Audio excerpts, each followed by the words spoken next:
Sonic the Hedgehog, a game franchise that became synonymous with speed, has always struggled with a key gameplay dilemma: how to balance its signature speed with engaging platforming mechanics. While speed was toothed as Sonic's primary draw, it wasn't always perfectly executed within the level design itself. The evolution of Sonic's gameplay is a fascinating journey that mirrors the series' growing ambition and the challenges of maintaining that speedy feeling without losing the joy of platforming. Sonic the Hedgehog 1: The Birth of Speed, released in 1991. Sonic the Hedgehog introduced a hero who could run at mind-boggling speeds, a stark contrast to the more methodical pace of Mario. Yet, while Sonic 1 was marketed around the idea of speed, the game's level design didn't fully capitalize on it. Most of the stages were structured with a more traditional platformer approach. Levels like Labyrinth Zone and the Marble Zone were slow and puzzle-like, requiring a methodical approach to progression. The moments where the game really clicked with speed were in levels like Green Hill Zone and Starlight Zone, where the player could rush through loops and dash through open spaces. However, these segments were more the exception than the rule. Much of Sonic 1 was about precision and timing, even if it was advertised as a hold right to win experience. The game struggled to deliver the consistent speed players had hoped for. Sonic the Hedgehog 2: Speed and Platforming in Balance. Then, in 1992, Sonic 2 arrived, developed with a team in America and released just a year after its predecessor. Sonic 2 was an attempt to blend Sonic's trademark speed with more traditional platforming challenges. This was the first game in the series to introduce the infamous Spin Dash move, which allowed players to quickly accelerate from a standstill, enhancing the sense of speed and fluidity in the gameplay. While Sonic 2 was definitely faster than its predecessor, it also introduced a level of sophistication in its design. Slopes, loops, and ramps became standard, encouraging players to take advantage of the momentum they built up, giving a sense that the game was rewarding speed with more speed. But unlike Sonic 1, Sonic 2 also started introducing more platforming elements as the levels progressed. As the difficulty increased, so did the platforming, with stages like Chemical Plant Zone and Mystic Cave Zone incorporating more complex layouts and hazards that required the player to slow down and plan their movements. This balance of speed and platforming was, for many, the sweet spot of Sonic's design, offering exhilarating moments of high-speed action while still demanding thoughtful navigation through tricky platforming sections. Sonic 3 and Knuckles: Interconnected hazards and mastery of design. When Sonic 3 and its follow-up Sonic & Knuckles, together known as Sonic 3 and Knuckles, released in 1994, the series reached a new level of design sophistication. The game's platforming was more interconnected with the environment, introducing hazards that weren't just obstacles to avoid, but challenges that could be manipulated through both player skill and the game's own mechanics. Moving platforms, conveyor belts, and switches became essential to progressing, while the game's design also began to integrate more elements of exploration and puzzle solving. Levels like Ice Cap Zone and Launch Base Zone not only capitalized on speed, but demanded that players make more deliberate choices about how and when to accelerate. The game's longer levels and deeper interactions between speed and platforming set it apart from Sonic 2, making it a more complex, multi-faceted experience. Sonic 3 also avoided the cheap hazard placement that many felt marred Sonic 2. The hazards in Sonic 3 felt more purposeful, designed to complement the flow of speed rather than interrupt it. Some fans like Scott still prefer Sonic 2 for its more straightforward, fast-paced action. However, others, myself included, have a more nostalgic attachment to Sonic 3.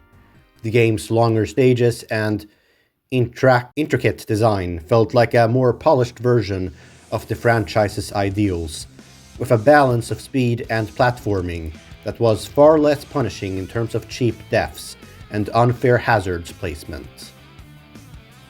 It was a game that truly felt like the culmination of everything Sonic was supposed to be: fast, challenging, and rewarding. The end of the classic era and beyond. After Sonic 3 and Knuckles, the franchise continued to evolve, but the core tension between speed and platforming would continue to define the series. The Sonic team would experiment with different gameplay styles and formats, from the fully 3D world of Sonic Adventure to the more recent attempts at open-world exploration in Sonic Frontiers.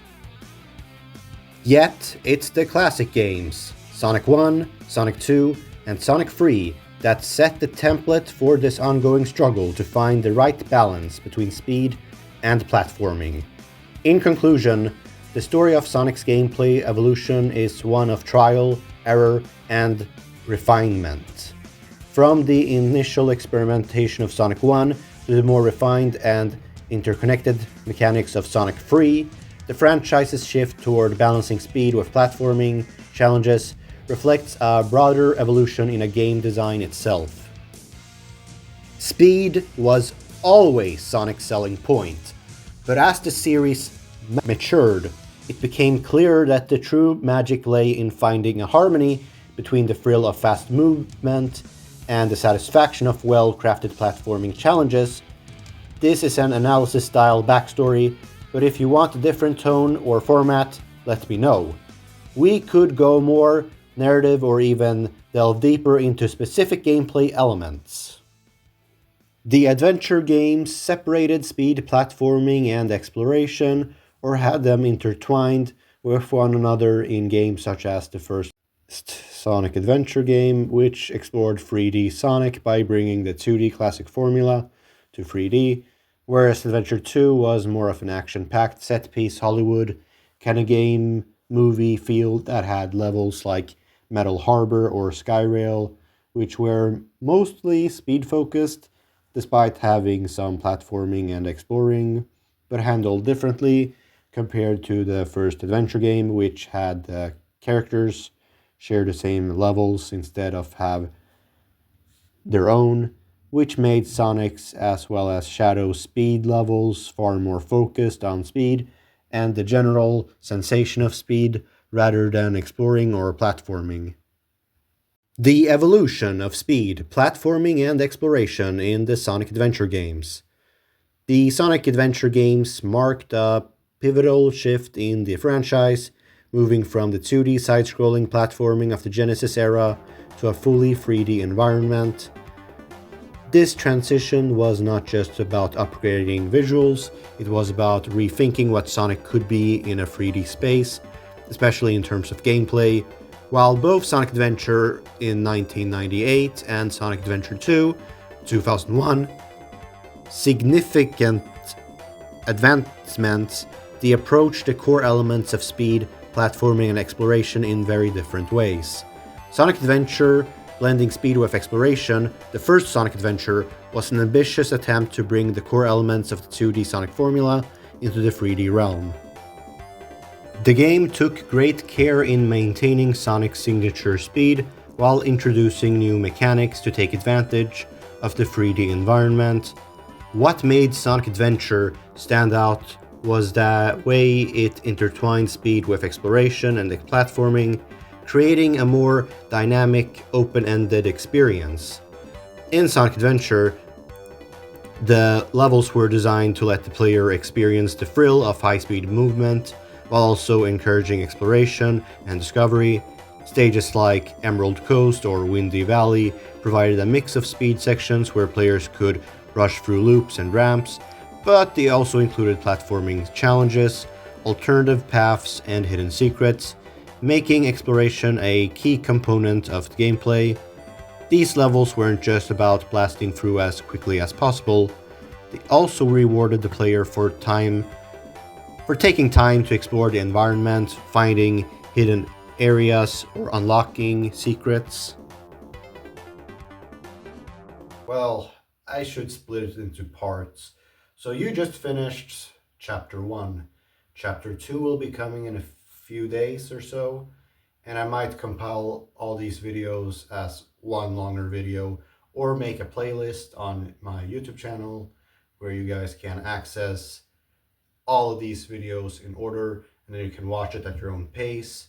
So you can go do whatever you want to do. So yeah, anyway, if you enjoyed the video, please leave a like. If you didn't, dislike, and maybe write out 2 sentences on why you didn't like the video so far. But anyway, there is more to come about this game, and hear me out, guys. I have a theory. I think this game is Sonic Adventure free. It's a fan theory, I admit, and it's a far reach, but it's a fan theory nonetheless. So until next time, take care.